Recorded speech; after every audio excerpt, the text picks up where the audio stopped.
What's Good podcast. Are you ready? Your number one source to all the keys in the industry. With Brianna Jovahn. It's the What's Good podcast. What's good?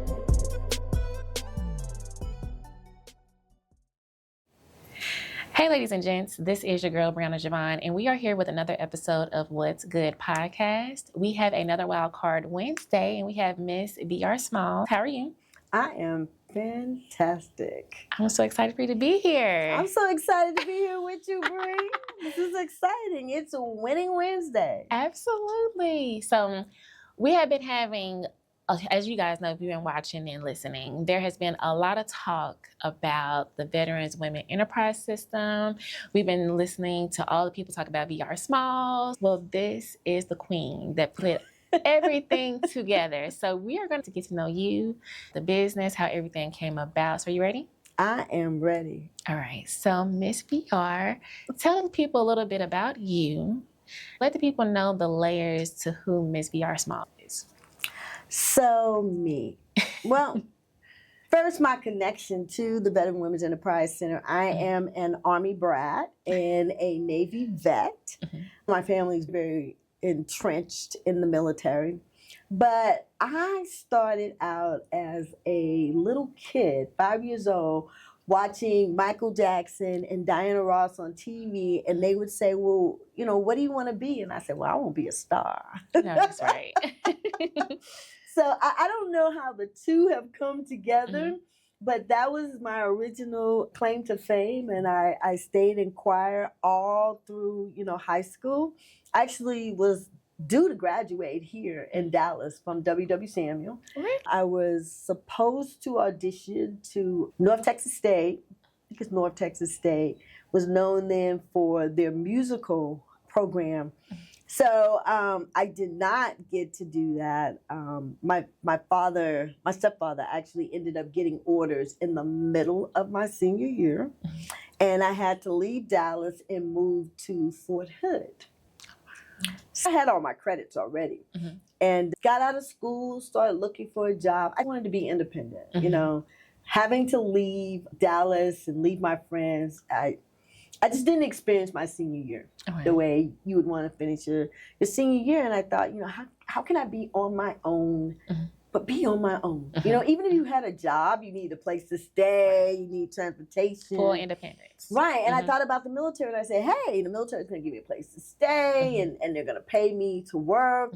It just seemed like the right thing to do. And so I still need my parents' signature. I was only 17. Right. Right. But I signed up for the Navy, and off I went. Wow. What made you continue to pour into the things you learned in the Navy, the collaborations, the people that you've met, even just giving your service to the Navy? I drank the Kool-Aid. I went into the Navy at 17, and I believed all the military principles, honor, courage, commitment, everything they drilled into us about being selfless, about having the duty to serve, about being respectful of others, and, not just serving our country, but serving the people in our nation and being of service to each other, of treating each other with integrity. I was 17, so all of that stuff kind of shaped who I was. And my world became very black and white. In the military, there's not a lot of gray. You're told to do X, that's what you need to do. There's no gray in the middle there. There's just black and there's white. My military experience wasn't what I wanted it to be. It started out, my recruiter tricked me. Sometimes you're so smart, you're stupid. So he said, you need a school to get a school. That sounds right. No. I passed my test. I could have went into any one of the service branches I wanted to. I picked the Navy, and I wanted to be a JAG officer or a journalist. Really? But my recruiter failed to tell me that officer recruiters are totally different from enlisted recruiters. Gotcha. And that the school that I needed was a whole nother recruiter and not him. So when I got to boot camp, my commander used to call Cadence, and I sang, so I called Cadence. And I remember telling them, I got a school, so I could get a school when I get out. I'm going to the Naval Academy. Girl, they must have fell out laughing like they was watching Lucy or something. It was like, V, Well, anyway, you get called by your last name. So it's like small. Doesn't work that way. I'm like, what do you mean it doesn't work that way? They broke it down for me, and I was truly crushed. Yeah. I had no intentions of coming into the military enlisted. I wanted to go to college. I loved writing. So journalism was great for me. But also I was debate queen. I rarely lost an argument. So everybody was like, you should be an attorney. You don't really lose these arguments. You know how to like make this happen. So this has been VR for a long time. What I see today, this has been consistent. A long time. I am consistently true to who I am. And so I remember I graduated meritoriously from boot camp, and when I went on to corpsman school, I graduated with honors, and I went to operating room technician school at Balboa. And I remember telling my master chief this little horror story of how I had been tricked and I wasn't supposed to be here. I was supposed to be in Bethesda at, officer school. They looked at my record and they said, you know what, you got some potential here. And they started putting my package together. And so by the time I finished OR school, they had my package ready and they recommended me to go to officer school. But I had already received my orders. My new commander at the Naval Hospital in Oakland would now need to sign off on that recommendation. Oh, wow. So I get to Oakland and girl, I don't even unpack because I'm like, I ain't staying. Because you've been a few places now. Well, I started out in Orlando. Orlando, Florida was the first co-ed boot camp. Gotcha. So that was fun. And then, of course, Great Lakes is where the corpsman school is. And then San Diego is where my operating room technician school was. And then from there, I just went on to Oakland, which is only about 8 hours away to the Naval Hospital. Gotcha. But again, when I got to the Naval Hospital, I went in my room. I didn't unpack. I was living out my suitcase because I'm like, I'm out of here. Right. You counting your days. I'm out. It took a while before the commander called me down. I thought she wanted to meet me, sign my paperwork, wish me good luck. Here we go. So I thought nothing of it. And when I went to meet with the commander, this woman who had never met me before told me I was too immature for officer school. Oh, wow. And that she was not signing my recommendation. How did you receive that? I was 17. Right. Trying to be independent. Right. On my Because you had own. your goals. Right. And here's somebody controlling your life again and telling you, without giving you the opportunity to fail, that you're automatically going to fail. I didn't realize the importance or the relevance of going to the Naval Academy. Looking back on it years later, I mean, many, many years later, there had only been a couple of women of color to go to the Naval Academy. So this was a big deal, but I didn't know that. To me, it was just college. It was a military college that was available to me to go to. And so it was bigger than I knew then. But all I saw was this woman, like my mother, going to, music school, standing in my way. Right. And so I was determined to make the best of the Navy because I still believed in the Navy. And I see it like Christianity. You'll meet a bad person at church. That person to me doesn't represent God. That person is misrepresenting the community. Right. And so my commander didn't represent the Navy. She just represented a woman who didn't know me and just assumed that she knew something about me, which of course she didn't. And so I've spent all this time, studying, and I'm like, okay, how do I get back to where I want to be? And I was a little depressed, and I started spending a lot of time with the chaplain, and the chaplain convinced me, you'd be a great chaplain. So I applied to transfer, to get out of it. Nice. And my same commander was like, nope, your field is too critical. You're not going anywhere. Do you think she just wanted you close by? Like she wanted to mentor you or shape you, or just a whole controlling situation? I don't know, because Did you ever have a conversation? I mean, I had the conversation of a 17-year-old talking to a woman who's blocking what you want to do. Right. I'm not sure. I can't really remember what I said to her or how that conversation went. I think I was a little shocked when she was saying that to me. I was like, who are you? And who you been talking to my mom? What do you mean I'm too immature? Did you read that package? That package says I'm ready to go. Right. Let me go and fail. Let's not assume I'm gonna fail. Let me go and fail for myself. And so I try to keep myself busy. I try to make my Navy experience a good experience. So playing sports was good for me. I stayed involved with the chaplain, doing spiritual events and singing in their choir and leading different things like that. And that led to me getting an offer to audition for the Navy band. Nice. So I was like, okay, now we moving in the right direction. I didn't get to go to musical school, but if I join the Navy band, that's great exposure, and I'll be able to home in my vocal skills and all of that. And she said no. I'm up here getting excited every time I'm seeing the window being open. I know, me too. I'm like, hey, here we go. And the reality is I signed up, I extended my time in the Navy to put in for the audition because they only do auditions at a certain time. I went and made the audition. So I extended my time to audition, and then she killed it. Because she was looking forward to it. I can do this.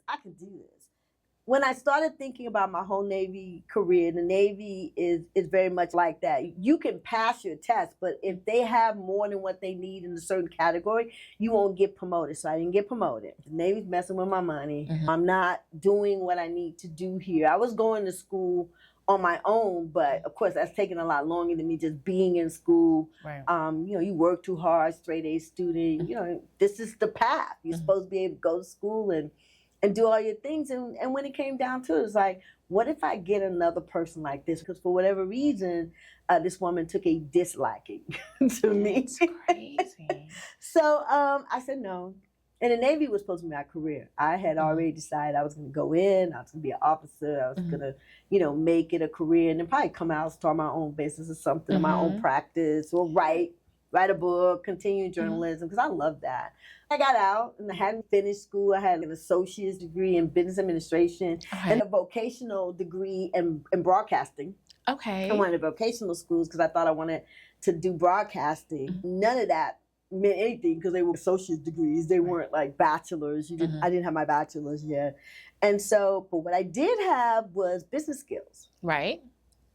And I had left the OR and I went into clinical investigations, and there I was like their admin assistant. So I did their computers and I did everybody's scheduling. I used to could draw, so I did this whole little manual of some of the scientific studies they were doing. I would draw out how everything was supposed to be done. And so I kind of found my place there toward the end, someplace where I felt like I was really making a contribution. It was mostly civilians and doctors who thought they were civilian because they were there for their medical degrees. It was a really good experience for me. And when I got out, I wrote this long, recommendation letter, and I was like, yeah, man, I'm going to go out and I'm going to get a management program because I really liked it. I like doing administrative stuff. I could do this. I remember giving the doctors my letters of recommendation. I was like, y'all just need to sign, put on your own letterhead. Look, don't rewrite my stuff. I already wrote down everything.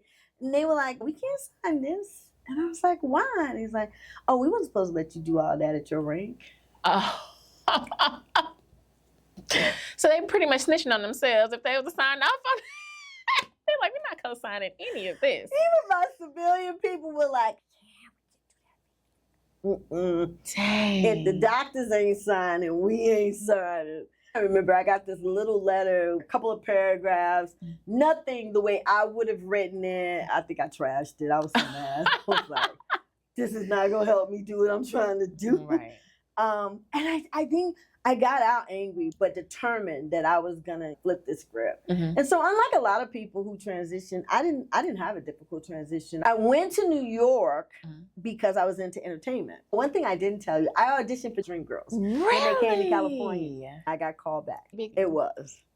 And everybody was like, you should leave. I was like, yeah, so they can snatch me off the stage for like Shirley Ralph off of us. I'm like, are you crazy? They're doing a Broadway show. Even if I get successful, they're going to come in like, is that girl at AWOL? Put me in jail. So, no, I can't go. This wasn't like American Idol and the other thing where they let the military people go. They weren't even trying to hear that nonsense. It was like, no. You're not going anywhere. You're not getting leave. Because I was like, why can't I just take my leave and see if I make it all the way to New York? Because they still had Atlanta and some other cities to do before they got back to New York. I could have gotten cut in Atlanta or any of the other cities if they thought somebody else was a better match than I was. But it was like, now you roll with us. And they were like, nope, you can't take leave. No, you can't go do this. So that is so unfortunate. So I left California, went to New York, right, supposedly to follow my dream. Mm-hmm. I typed about 75, 80 words a minute because remember, I'm doing all this business stuff. So I got a tip job right away. Okay. Girl, I was making like $1,000 a week, clearing it, bringing it home in my check. And back then, that's a lot of money. That's a lot of money. And in about 6 weeks, I had like $8,000 in the bank. Because what was I doing? I was living with my uncle. I didn't have no bills. Oh, so you were stacking. All of it was in the bank. Every penny was in the bank. Yeah. And I was like, I should buy me a condo. And I shouldn't have listened to my uncle's girlfriend. She was like, oh, don't do that, because then how are you going to pay? And I was like, nah, I need my own property because that would be an investment for me. And they were like, you was thinking like this back then. Girl, I was thinking like that then. I let them talk me out of it. Wow. And I've never been good with equating like money. So here I'm making $1,000 a week. I'm tipping at this job with E.F. Hutton. I like my boss. He's cool. We connect. He's like, oh, you should come and work for us. And he's like, I could pay you blank a year. And I didn't equate what that was going to come out to. Wasn't even close to what I was making. When I got my first paycheck, I was like, where's the rest of my money? Right. Right. Like, dude, where is the rest of my money? He's like, oh, I'm going to get you a raise. And he is a sweet guy. I really loved him. I was his assistant. He's like, you go where I go. We're moving up. And this was during the time when all of the brokerage firms were getting broken up. Merrill Lynch was taking over everybody. And E.F. Hutton got ate up. Wow. And we were financial planning. And so every other brokerage firm had their own financial, program. They didn't need our financial program. Everybody was being released.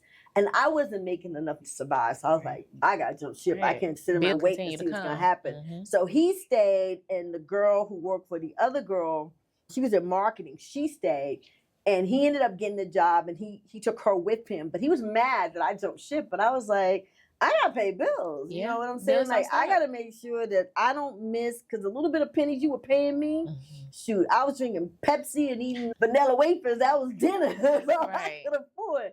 And in New York is expensive. Girl, I left a big apartment, split level, garage on a hill, not far from Lake Merritt in Oakland, California, to live in somebody's basement and studio with a fold-out bed. Woo. And the price was the same. Yikes. Yeah, they say New York is and the my walls. landlord told me, he's like, you ain't gonna like it. He's like, you don't like to pay me. You're not gonna like it. He was telling me I wasn't gonna like New York. I was like, dude, I got this. You're not gonna like New York. He's like, you're not gonna get this. Because I had gotten him to move me to one of our open properties on the lake. I used to get along with my landlord. So me and my landlord was like this. That's what you want to be tight with. Like, me and my landlord was like this. But I had a nice life in Oakland. Yeah. Had a nice life in Oakland. And I made a decision in like 21 days. I was like, I'm moving to New York. I'm gonna try my hand. Because everybody kept telling me when I would go to auditions, just act. Or when I was doing my announcing, it was like, no emotion, please. Because I'd be, oh, baby died? Like, could you just read that? Don't. So you were dramatic. Babe, there was a crash. Like, lady, just read the script. Funny thing is, I went to New York, never auditioned for nothing. Girl, I was working all the time. Yeah, because at that point, like, you had to keep up what was going around economically. Exactly. And sometimes I was making $45, $48, $52 an hour with double time. Then that's when HBO and Showtime coming together. And I worked on their team. And I had a team of people working up under me that was doing all the transfer of the data and everything. Nice. Yep. So I had all my Showtime movie stuff, all the little gear that they gave us. Disappeared somewhere, God only knows where. But I remember when they did auditions for Mama, I Want to Sing. And if you ever heard about that show, that went on for a long time in New York. And there was a bunch of people in the industry that was working there. It was like, V, we leaving. We going to audition for Mama, I Want to Sing. They doing auditions tonight. I was like, I got to work because I had a crew. And I did. They did ask me to work. But you never got to work as a temp. You never have to work. You can always say, nope, I got to do something. You got to get somebody else. And I watched all of them go out and audition. And I stayed. How did that impact you personally? Like, I got to choose this to do business. I always wonder what would have happened if I went. Mama I Want to Sing became a big hit, and it was on Broadway for many years. And they even did a remake later on. I never auditioned for anything.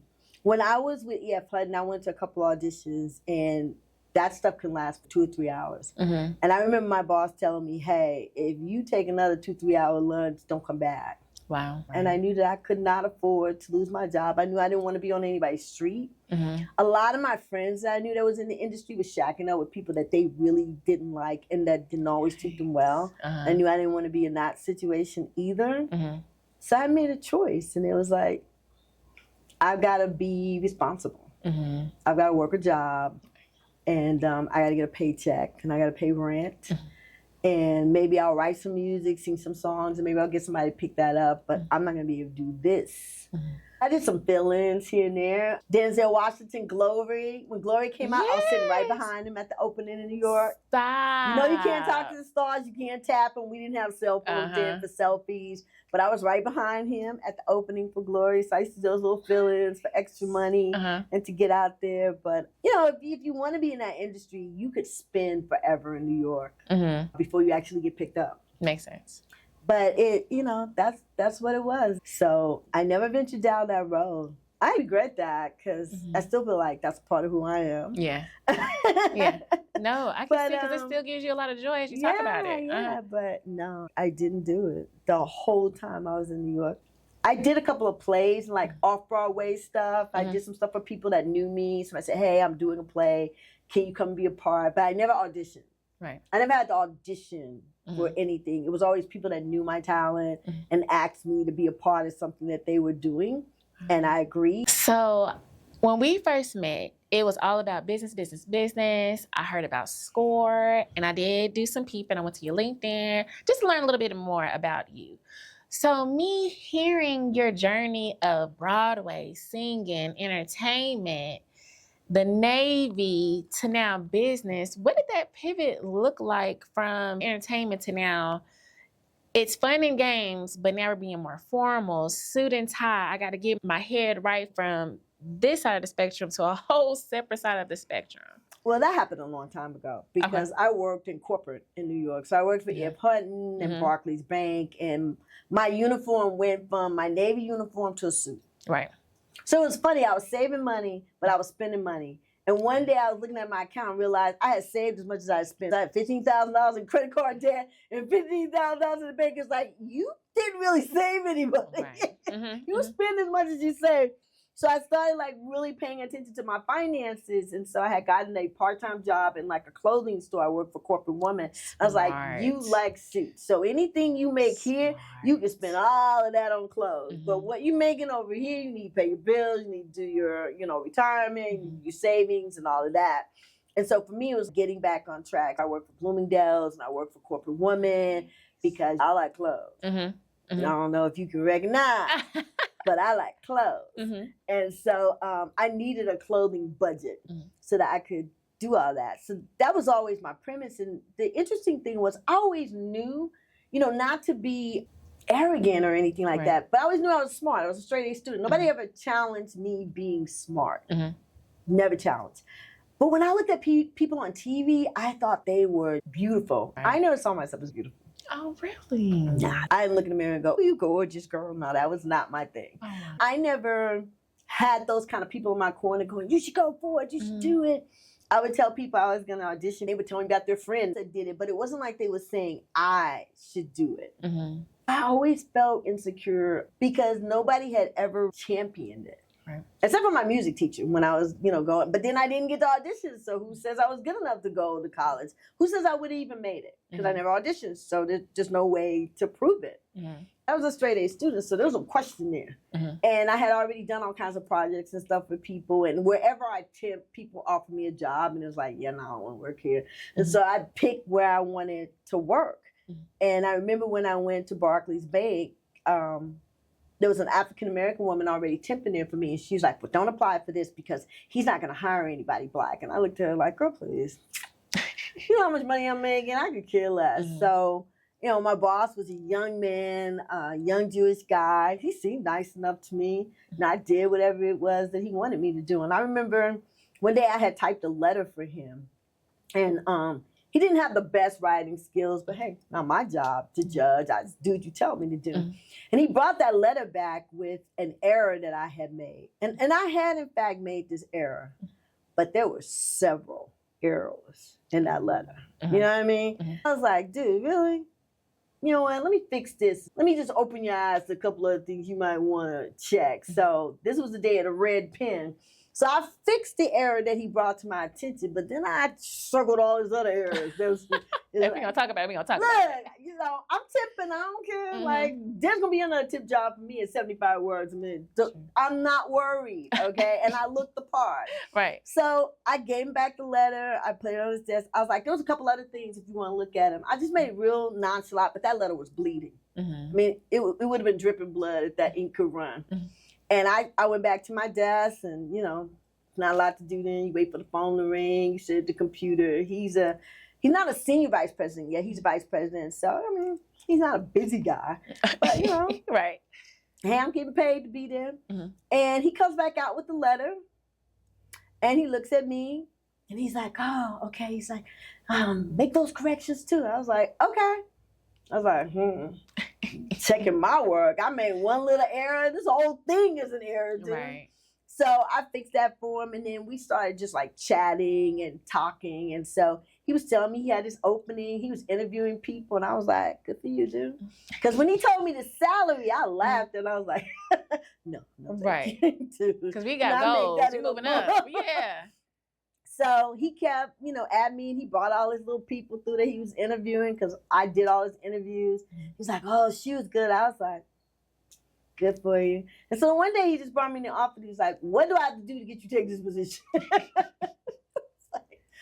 Dude, you want to pay me more. Yeah. And so he's like, look, at the bank, you only get a certain level, secretary, at a certain level that you're at. And you only get a certain level of money. So he's like, I can't make you the title you want because that's beyond what I can get. But I can max out your salary to what we offer for that position. Nice. And so he did that. And I remember they sent me to HR to sign my paperwork and everything.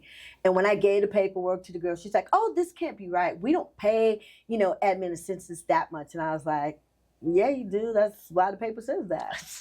And so then she was like, oh, well, you're going to take a typing test. And this is like, I was like, I've been here for 3 months. I'm not taking any tests, and I need to get back to my desk. I know. So I was like, you need to call Ralph and let him know, like, I'm not taking any tests. I'm not doing anything else. So he had to tell them, could you please just have us sign the paperwork and send it back? Because at this point, he knows what you bring to the table. Right, but HR is like, who are you? Right. Like, we don't pay, you know, clerical assistants that much money. We don't max out their salary. And you're just coming in here, you're just going to go and get this job and make all this money. I might have been making more than the chick that was checking me through. I don't know what his salary was. But he had maxed me out. And so I ran his office. Nice. And I read the policy procedure manual, so nobody else did. So they didn't know what their vacation was, what their hours was. But I read all that stuff, so I knew what it was. And so I was doing the timesheet and everything. I was literally his right hand.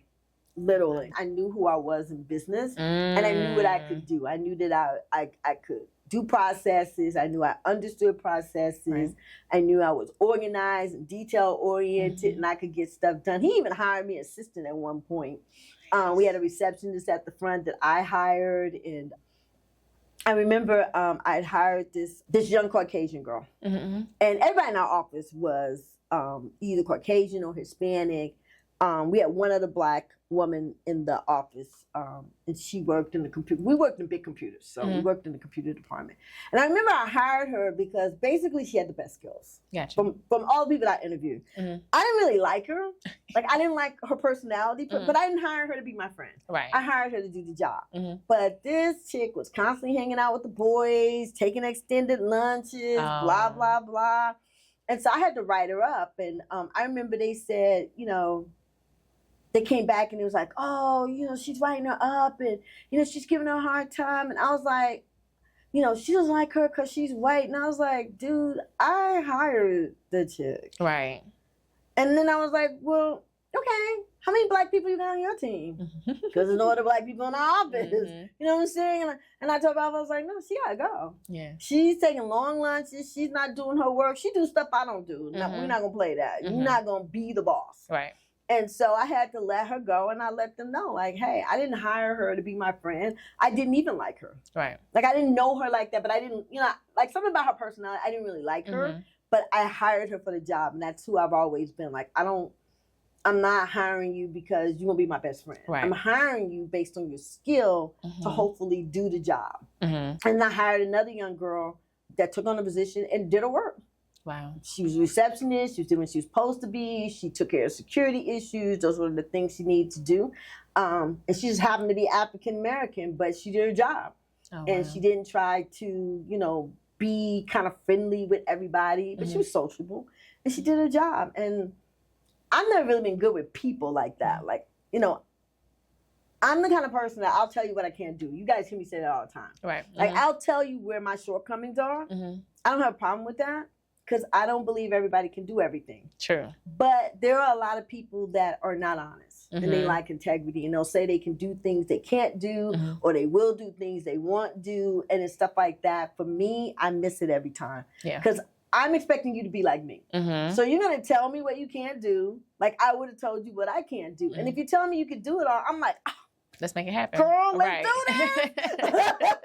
Come on, let's do this. And then they get there and they can't do any of the things that they said they could do or that they would do. Right. And then you're kind of left going, what the heck is going, because I'm not a micromanager. Like, I hire people and I expect them to go and do their job like I do my job, and I'm going to pay you to do it. So the whole transition for me happened then when I saw what I was good at, and I saw what other people said you're good at. Right. You know what I'm saying? Opposed to something that I wanted to be good at, which, you know, people did say I could sing in different choirs and stuff like that, but you know, I wasn't on anybody's records. Nobody was giving me a record deal or anything like that. But so I don't know. You know, I think what I've learned today is that it's really not about how you look. It's about your talent. And I didn't get that then. Yeah. That if you're talented, it doesn't matter what you look like because they present the image and there's makeup and there's everything else. But if you have the talent, that's what really matters. Okay, so we talked about the past. Let's talk about where we are today with VWEC. Let us know about the organization, because of course it involves veterans, but you have a lot of programs outside of it just being veterans, but your main focus is to help veterans. So let's talk about how it came about and where we are today. So when I moved to Dallas, I came here after owning my own company, Small Industries, Organizational Success Strategies, and I had opened up a women's group called the Brooklyn Executive Business Women's Association. I was the executive director for that. And then I was teaching college. I was an adjunct professor at the college. So I came here with a lot of skills, and I loved teaching. So when I moved to Dallas, I wanted to get a teaching job, eventually do my doctorate, write my book, and keep teaching because I love teaching. I must have applied to every college listed in Dallas, whether it was real college or not. If it said college, I was like, here's my resume. And I couldn't get a bite with 9 years of college teaching behind me. I could not get a bite. I was in all of these different veteran programs that were supposed to help you like find a job and fit you. And I remember one of the older gentlemen was like, you're overqualified. Nobody wants to hire you. They think you're going to take their job. Because I was the CEO of my own company, executive director for a nonprofit, over here teaching. You know, what is it that you really can't do? And is there any of these jobs that you can't do? But at the time, it was like, hey, I got to make money. I got to live. That's right. Now, don't get it twisted. Now, I sold my home, and I was an exec before I left, so I got a severance because they eliminated my position. You. So I got a severance. So I didn't come broke. So I had a couple dollars. Right. I had a couple dollars I could live off of. So I wasn't like really hurting, but I wanted to make my transition. And I probably dragged that on longer than I should have because I really wanted to teach. And I was just kind of waiting for that opportunity to present itself. I didn't really want to work for anybody, but I was applying for those jobs. Because you've been there, done that. Yeah.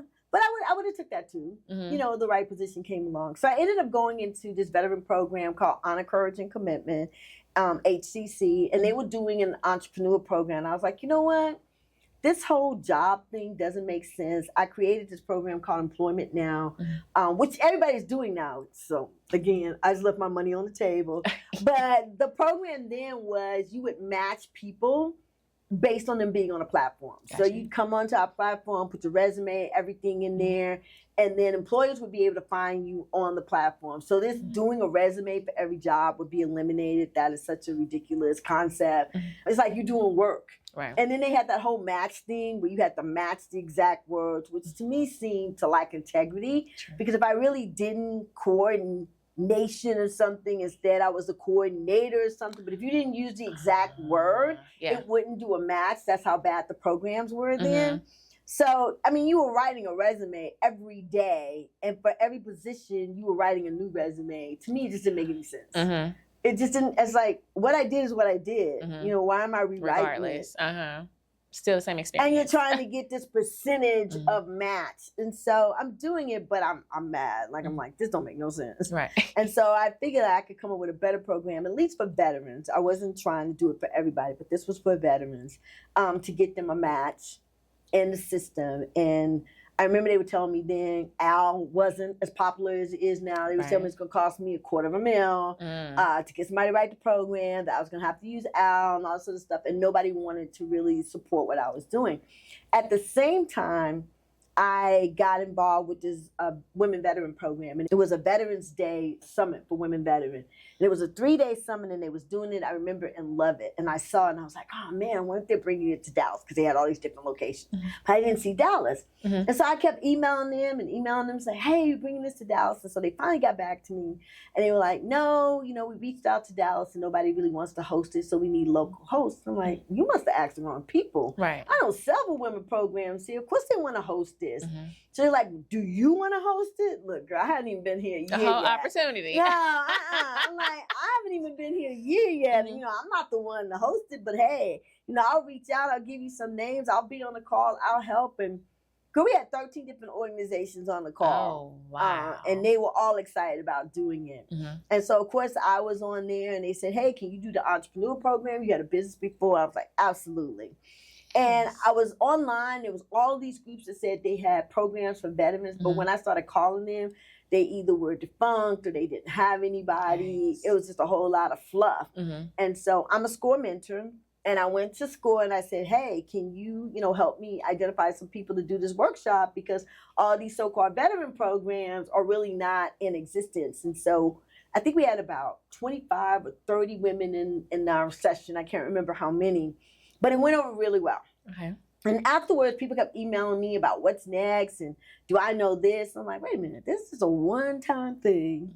I'm not a business rep per se. I'm new even to SCORE here in Dallas. So, you know, I don't know how all long the have you players. been at this point? How long have you been here in Dallas? I moved to Dallas in May of 2015. And then in 2016, I started getting involved with different veteran programs in HCC.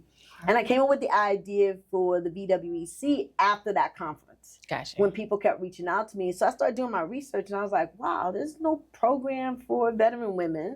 There's definitely no program for veteran women entrepreneurs. And, okay, so maybe we need this. And I did some more research and found out that, you know, actually, an audit had just came out from 2012, and they had just reviewed it and released a report in 2015 that said that veteran women had grew from 4% to over 15% of all veteran-owned businesses. Wow. That was nearly 400,000 new businesses in just 5 years. Wow. Literally, we outpaced Black women, who was the fastest growing group of women business owners. But nobody was talking about it. Right. It wasn't making news, and there was no more support being given. In fact, the SBA had started a grant specifically for women veteran entrepreneur training, but it was only $300K. It was less than $1 per business. Right. You know what I'm saying? So, and most of the programs were on the East Coast, like BWise and some of these other things, and they were online. I was like, if we start a real center, a place where women can come and really get connected, we could be a hub. Right. And so not just what we provide, but what all of the other programs, the SBA and SCORE and the Small Business Development Centers and anybody else that serve businesses can come into our facility and support these women. Beautiful. And they can work together like we work together in the military. And that's really how the VWEC, the idea came about. And I remember when I met with the people at the VA, with Ken Watterson there, and another colleague of mine was like, hey, they want to do something with this small space, but they don't know what to do with it. You should, pitch them your idea. Never met these guys before in my life. Introduced to them by another, female, not a veteran, but somebody that they knew. Told them my idea. They took me back to the space. It was, not being used, a lot of old furniture stuff laying around. They showed me this big room that eventually ended up becoming our conference room. And the guy said, oh, we could give you a cubicle in here. And I was like, oh, no, I need the whole building. You could have heard a feather drop. Really? I was like, in my mind, I was like, you and your big mouth, you done killed it. You should have just took that cubicle and then you could have go up. And they were like, tour over. We'll get back to you. And I was like, it's over. And this was like end of November, either like right before or right after Thanksgiving. And so a couple of weeks in December go by, and I emailed the girl and I was like, hey, thanks for the introduction. I don't think they're interested. And she was like, keep the faith, because she's a Christian. She's like, so-and-so's on vacation. And then the next thing I know, just before the holidays, they emailed me and said they were interested. And I think there was some other people in the space, and they pushed them out. They were like, she's going to be starting the Veteran Women's Center, even though we didn't have done nothing yet. And I remember when I met with the VA, I thought they were going to throw some paint on the wall, wax the floor, and I was going to have to like look for furniture and everything. These people came and said, no, we're going to rebuild it. Nice. And we're going to put new furniture in there and everything. And so I designed that facility from the flooring. The only thing we didn't have input on was the roofing. Like they had already did whatever they were going to do with the ceiling. But the flooring, the molding, we fought over molding colors because the designer had one color in mind that just looked awkward to me. But he's like, V, it's going to work. And it did. It did. But we fought over flooring and wallpaper and the furniture that we wanted, and we put together a center that I was really, really proud of, to say that this was for my sisters in arms. So we had a cafe lounge, a really nice place for them to just come and like hang out and have their coffee and meet and greet each other and consider, do I want to start a business? And then we had a co-working space. We had 4 cubes, 2 big cubes in the back. We had, I think it was like 8, up and down desks, just really nicely done, and then a high bar. And then we had our conference room that was broken into A and B. So you could have a small group of about 10, 15 people. You could have a bigger group of about 25 to 30 people. And then the whole thing did about 50 people. So it was really nice. And we was thinking about putting mailboxes in there and some other things, or a copy center. And then COVID came. Yeah. And then we were out of that building for about a year. And when we came back, the property manager had decided they wanted to do something else with our space. And we ended up getting pushed out of there. And it was so interesting because I had met with a young man from Comerica, just as a funder. Like we meet with all our banks. And I was telling them all the great things we wanted to do. But you know me, Miss Honest, I was like, look, I gotta be honest with you. We're being pushed out of our space, and I don't know if we're gonna be able to do any of this, or if I'm gonna have a place to do any of this. And he whips out his phone and says, hey, I've got a new facility we're doing, and maybe you guys can bring your concept there. And I just really believe that was a godsend. Absolutely. That was the first time I had met him, and he's hearing my story. We were introduced by a young man who was a part of Legacy, Texas, part of the family, the first bank to ever give us a check, but they were like family. I mean, we met with them. They gave us laptops. They gave us, copy machines. I mean, they loved us. Derek and them, they just wanted us to be successful. And Derek was working for Comerica and had told Brandon, hey, you need to meet VR. And they came and met us. And, it was a lot, leaving something that you built from the scratch was super hard. And I really considered that was the end, that I was going to, be done with the VWEC, that I felt like I was starting over after putting in so much time into the process. But everybody was like, hey, it's bigger than the space. Yeah. You have real programming. Your programming is impacting people. Don't, because I was ready to call it quits. I was like, we're done. Yeah, because it can be a lot. And it took us almost 6 months to get in here. I mean, when we first started negotiating the lease, because you had to have that, negotiations was a lot. And we didn't get in here till May of 2023. And then we had to have Women's Veterans Day, and we had our pitch competition. And it was just so much happening. We had a government grant. We had to keep going and getting off the ground and meet those requirements. We didn't do our annual conference. It was just too much going on. And we hadn't done our conference in 2022 because we didn't know what was happening with our space. Right. So it was a lot. And so this year, to God be the glory, the year of 7, yes, everything is back. So we were able to finally launch our Next Level Business Transformation Program, NLBT. That's our 6-month co-working. And we've got amazing clients that I know you interviewed in that program. And this year we launched our International Trade Cohort, which is an upgrade from Women's Veterans Day. So every year we did Women's Veterans Day to pitch. And it was usually, under $5,000, $1,000, $3,000, something like that. And I wanted it to be bigger and I wanted it to bring in more women. Right. So this year, instead of just doing our Women's Veterans to pitch, we did our International Trade Cohort, and each one of those ladies gets access to $10,000 to explore international trade opportunities. So they get monthly mentoring. We do monthly training sessions for them around international trade. In fact, we were trying to coordinate a trade trip to Canada, which I'm not sure if we're going to be able to pull that off in the time that we have, but just want to really help our women understand that we are committed to them achieving our vision. Beautiful. And our vision is to position entrepreneur women associated with the military as our nation's leading revenue generators and employers. Beautiful. And so at the end of last year, toward the end of last year, when we didn't get to do our conference, I really started thinking about, what are we doing?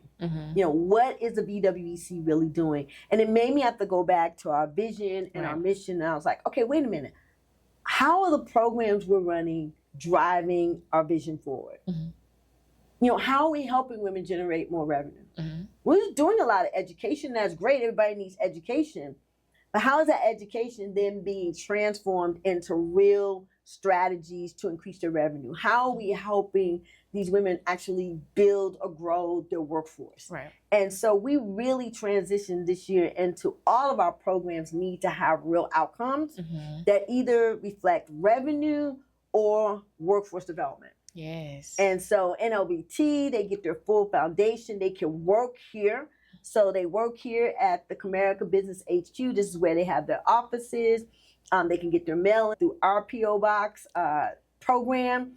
And they can earn another $5,000 at the end of their graduation. But it's all about getting them ready to generate more revenue and to build out their workforce. That's all we're talking about. What is the plan to grow your business? And it's the same thing with International Trade Cohort, which we call ITC.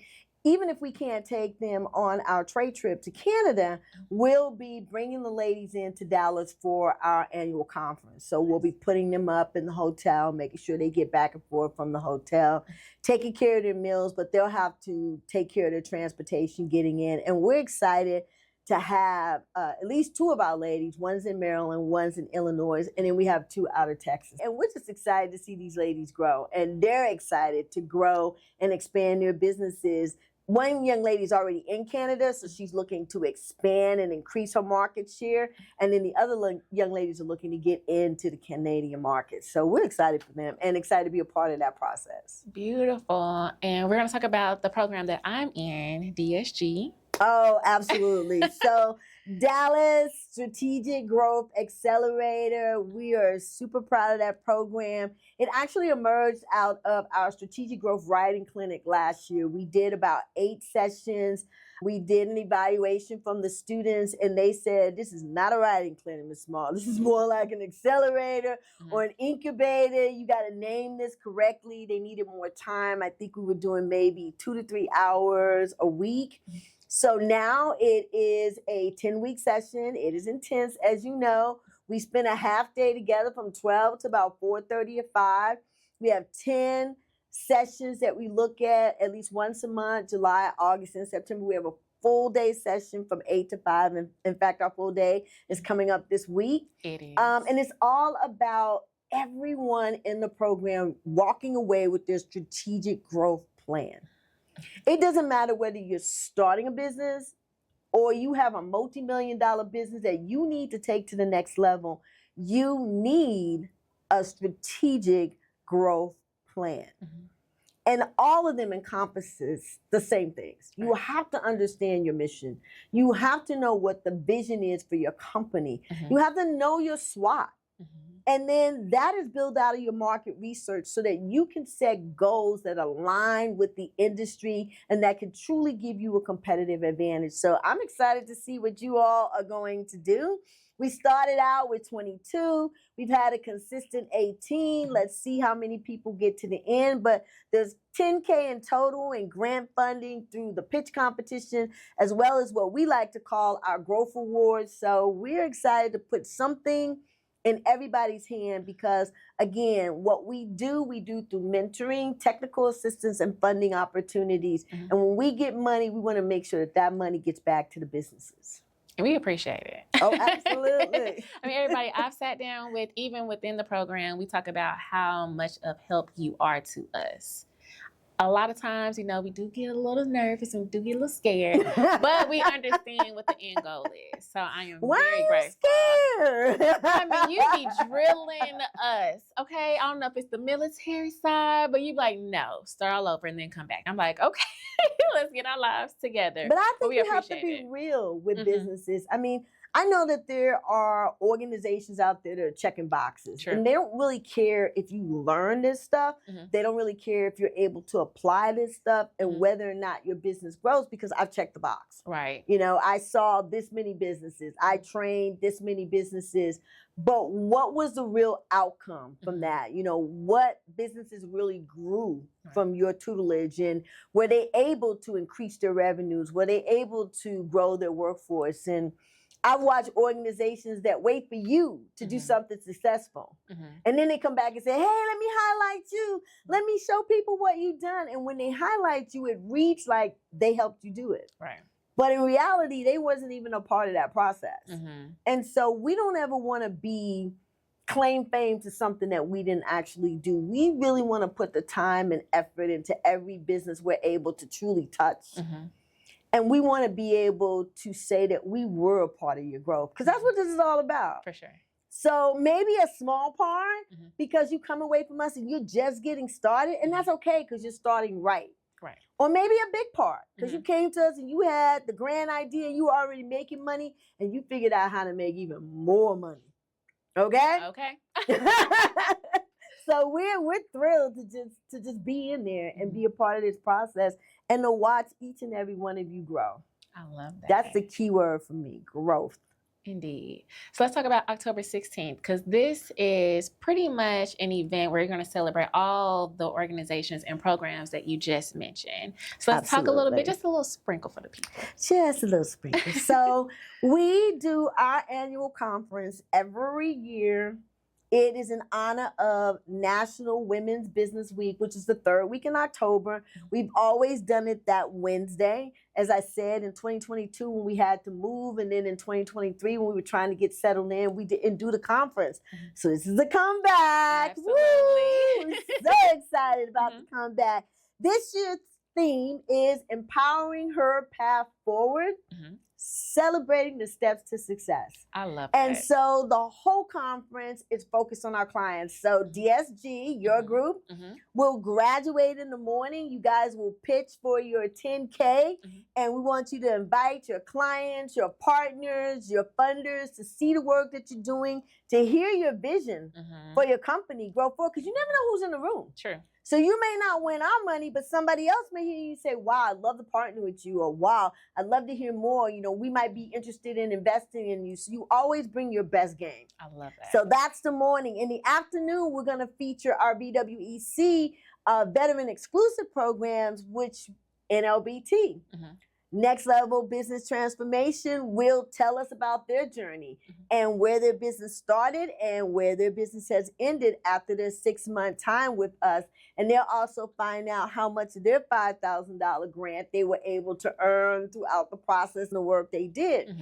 Also, ITC will do a panel discussion about their experience, what they've been able to do with their business, who they've been able to engage through us, and what's next. And then last but not least, that evening, which for me is the most exciting part, is this is year 7. So we want to thank all of our funders and partners and presenters. If you've ever done anything for or with the VWEC, we want you to come out to our reception that evening. It's going to be from 5 to 7. Everything we do is free. We never want anybody to feel like they can't participate, but we invite you to donate. This conference was always supposed to be our annual fundraiser. Mm-hmm. And I just never pegged it that way because there's always been so much going on in the world. Right. You know, from just difficult times for people to COVID, to coming out of COVID.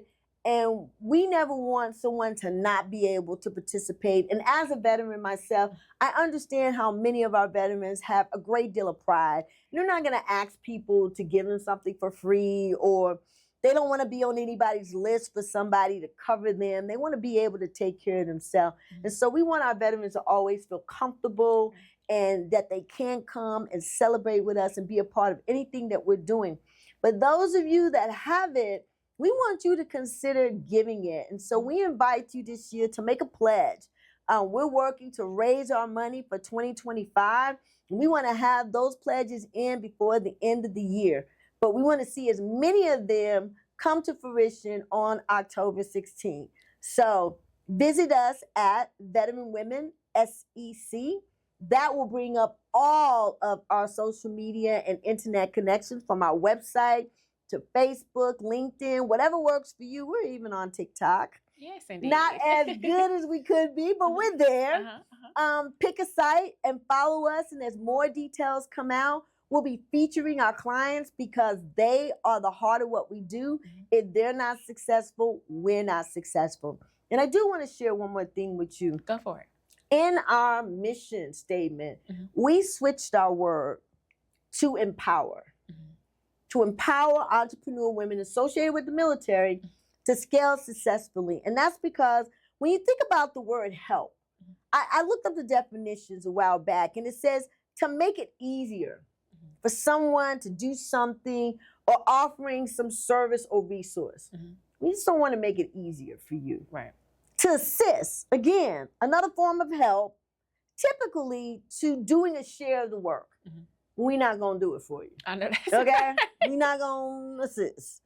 But to empower is to give the authority or power to do something, to make stronger, more confident, especially in controlling their lives and claiming their rights. And for us, that's the right to success. That's the right to build a multi-million-dollar, billion-dollar business. Indeed. And be all that you can be because you have been empowered to do so for you.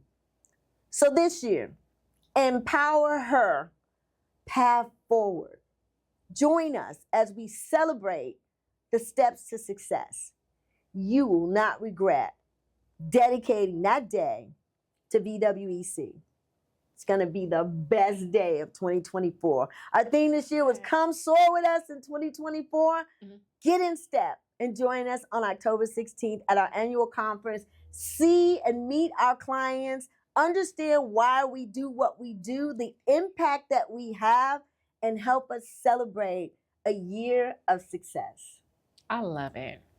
I'm excited. She got me excited, and I'm going to actually be there. You better be excited. You know, I'm hoping you bring your pitch, girl. I want to see you walk away with some money. I'm going to be in the pitch for sure. For me, I'm not judging. Thank God. We're never judging because everybody wants to be mad at us when they don't win. In fact, people are still mad with me that they didn't win, even though I wasn't judging. But I never judge because I know every single one of these clients. I love every single one of them. I want every single one of them to be successful. I don't know how I could ever pick and choose, but somebody has to, and it's the American way. Somebody has to win, somebody has to lose. True.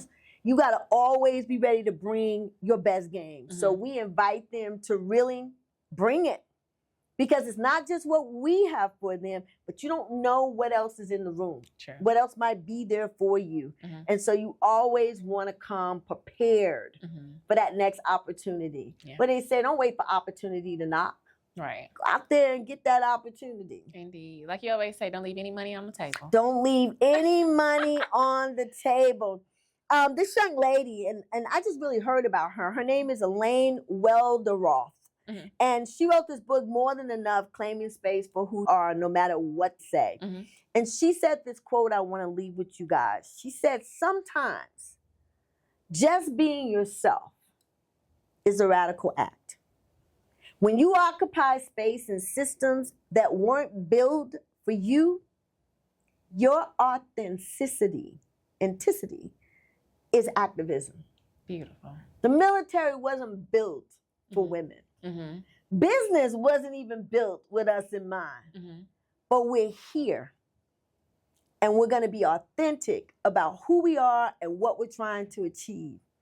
And we're not going anywhere. Indeed. We're here. And we're not going anywhere. I love it. All right, Ms. VR, is there anything else you feel like we left? I know you gave the handles, you gave all the information on how to contact you, how to stay up to date with all the things that's happening within the event. So if you have anything you feel like we missed, go ahead and let us know. You didn't miss anything. No, seriously, you didn't. Okay. But I just want to reiterate that VWEC is absolutely committed to the process of empowerment, mm-hmm. to making our women stronger, to helping them be more confident, and to making sure that they can occupy their space in business authentically. So come and join us. Step up your game and come and help these women celebrate their steps to success. The design we put together, again, I want to say this. If you missed our Women's Veterans Day mm-hmm. Carnival culture, oh, you missed it. We're going to be putting out some pictures. You will not get that again. It was absolutely amazing. The layout, the experience. Oh my goodness. Mm-hmm. If you miss this, there's nothing else like this. I'm not going to tell you. You got to be here to experience it. And we want to acknowledge all of our sponsors and our mm-hmm. partners. So we'll have something for you too. So you're not just showing up to show up. We want to acknowledge you. We want to thank you for your support. We want to put something in your hands. You don't know what yet. But we want you to be here. You'll be getting your invitations, your personal invitations, because honestly, we do. We appreciate you. And we couldn't do what we do without you. We want you to celebrate with us the ability that we've had to empower her because you empowered us to do so. Beautiful. Well, I think that's a great way for us to wrap it up. I want to thank you so much, Ms. VR, for being here as a guest and sharing your love for your programs, your love for your clients, and the love for us to just help us, of course, upgrade our businesses. So thank you again. And if you're listening to this morning, noon, evening, or night, thank you so much. And we'll see you guys next time. Take care. Thanks for joining us for another episode of What's Good Podcast with your girl, Brianna Jovahn. If you found today's discussion inspiring, don't forget to hit the subscribe button on your preferred podcast platform. Explore additional resources on our website at whatsgood-productions.com and find our social media links listed in the show notes. Stay tuned for more captivating stories ahead. Until next time, stay blessed and keep uplifting your community.